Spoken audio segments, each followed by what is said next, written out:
So what does communication mean to you? So talking, and also verbally and non-verbally, as you're saying, using your body language, and also listening is a really, really good part of communication. Obviously with pictures and things like that, there's other ways that you can communicate, not just verbally, so you've got pictures, and sometimes it's hard to be understood as well when you're trying to, someone's got hearing aids or can't hear very well.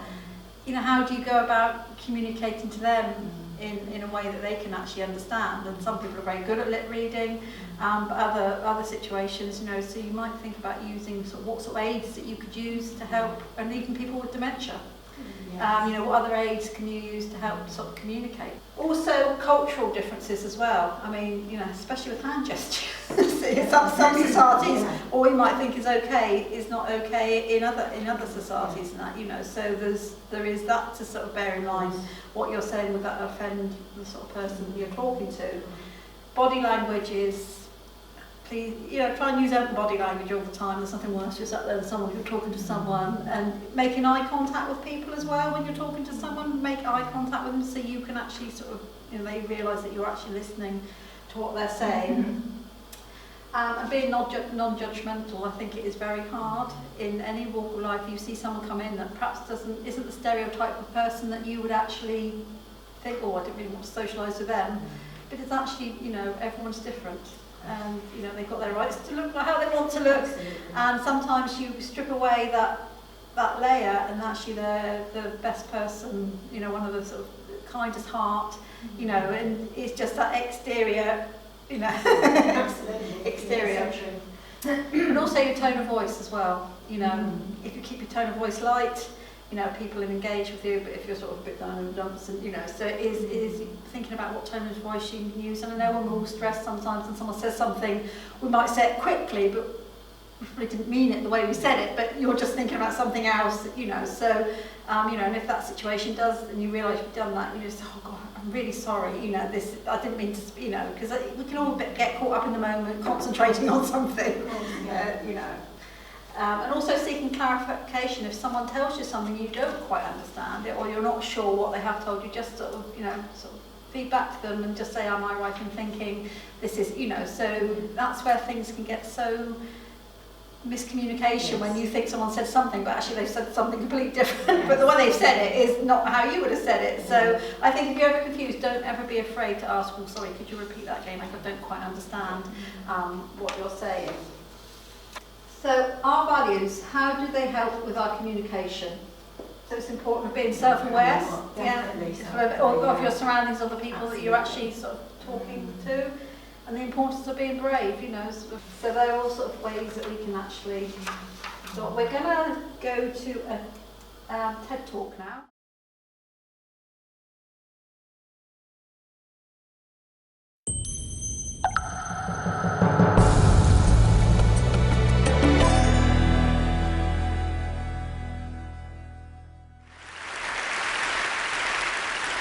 We are losing our listening. We spend roughly 60% of our communication time listening, but we're not very good at it. We retain just 25% of what we hear. Now, not you, not this talk, but that is generally true. Let's define listening as making meaning from sound. It's a mental process, and it's a process of extraction. We use some pretty cool techniques to do this. One of them is pattern recognition. So in a cocktail party like this, if I say, David, Sarah, pay attention, some of you just sat up. We recognize patterns to distinguish noise from signal, and especially our name. Differencing is another technique we use. If I left this pink noise on for more than a couple of minutes, you would literally cease to hear it. We listen to differences, we discount sounds that remain the same. And then there is a whole range of filters. These filters take us from all sound down to what we pay attention to. Most people are entirely unconscious of these filters, but they actually create our reality in a way because they tell us what we're paying attention to right now. I'll give you one example of that. Intention is very important in sound, in listening. When I married my wife, I promised her that I would listen to her every day as if for the first time. Now that's something I fall short of on a daily basis. But it's a great intention to have in a relationship. But that's not all. Sound places us in space and in time.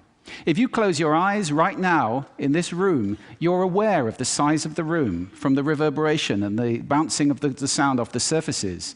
And you're aware of how many people are around you because of the micro noises you're receiving. And sound places us in time as well, because sound always has time embedded in it. In fact, I would suggest that our listening is the main way that we experience the flow of time from past to future. So, sonority is time and meaning, a great quote. I said at the beginning, we're losing our listening. Why did I say that? Well, there are a lot of reasons for this. First of all, we invented ways of recording. First writing, then audio recording, and now video recording as well. The premium on accurate and careful listening has simply disappeared. Secondly, the world is now so noisy, with this cacophony going on visually and auditorily, it's just hard to listen. It's tiring to listen. Many people take refuge in headphones, but they turn big public spaces like this, shared soundscapes, into millions of tiny little personal sound bubbles. In this scenario, nobody's listening to anybody. We're becoming impatient. We don't want oratory anymore, we want sound bites. And the art of conversation is being replaced, dangerously, I think, by personal broadcasting. I don't know how much listening there is in this conversation, which is sadly very common, especially in the UK. We're becoming desensitized. Our media have to scream at us with these kind of headlines in order to get our attention. And that means it's harder for us to pay attention to the quiet, the subtle, the understated. This is a serious problem that we're losing our listening. This is not trivial. Because listening is our access to understanding. Conscious listening always creates understanding. And only without conscious listening can these things happen. A world where we don't listen to each other at all is a very scary place indeed. So I'd like to share with you 5 simple exercises, tools you can take away with you to improve your own conscious listening. Would you like that? Yes. Good. The first one is silence.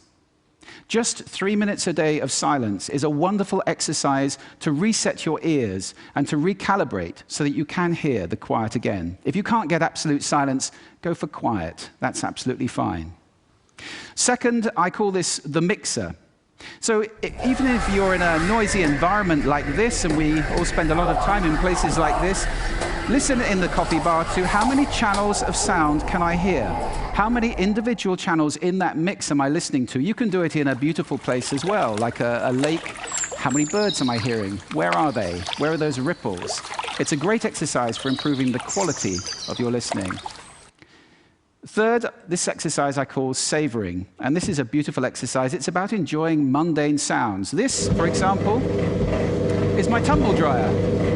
It's a waltz. 1, 2, 3, 1, 2, 3, 1, 2, 3. I love it.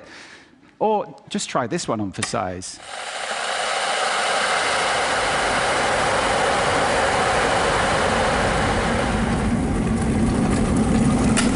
Wow!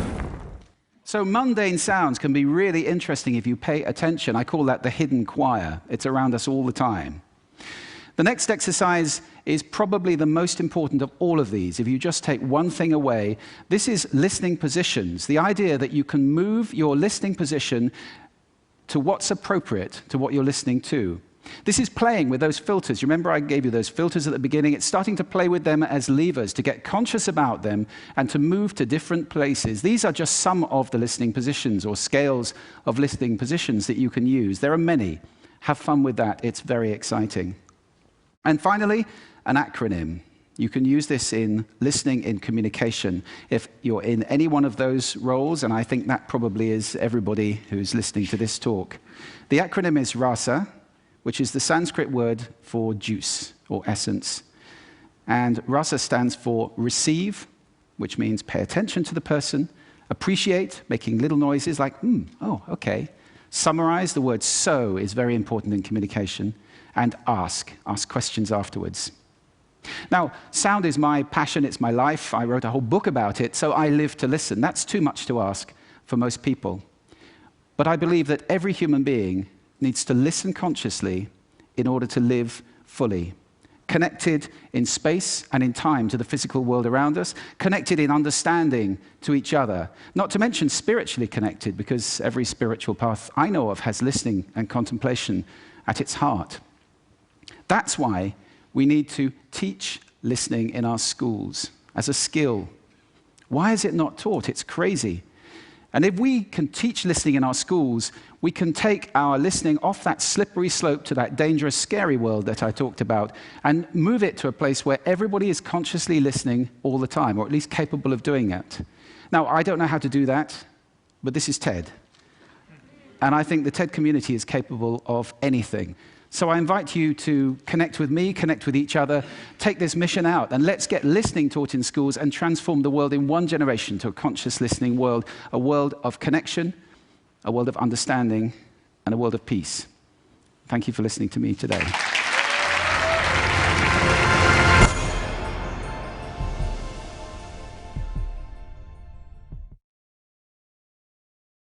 Key communication skills. So active listening.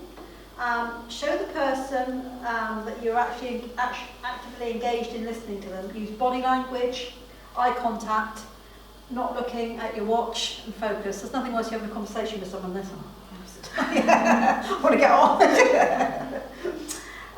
Setting boundaries, time. Need to communicate how much time you've got to listen. So if you're on, I've got 5 minutes, so you'll let them know, you've only got a limited amount of time. So if you're serving a drinks, or you're dealing with a phone call on reception desk, or you're dealing with one patient in the day centre, you can say, well, I haven't got long at the moment, but I can come back when I finish doing what I'm doing. So you're letting them know sort of what you're doing, that you've heard them. Your ability, are you the right person to be having this conversation? Is there someone you should be signposting them to? And that is obviously really, really important in the situation that we are. And if you know that you're not the right person, I don't know the information, but I can find someone. I will, find someone that will. And asking great questions. So if you want to ask like an open question to find out more information, probing for details. So if someone tells you something, so you can say, well, just tell me a little bit more about what you've just said. So you're getting a little bit, asking the sort of, oh, when did that happen? Why did that happen? So you're finding out a little bit more about what happened for them.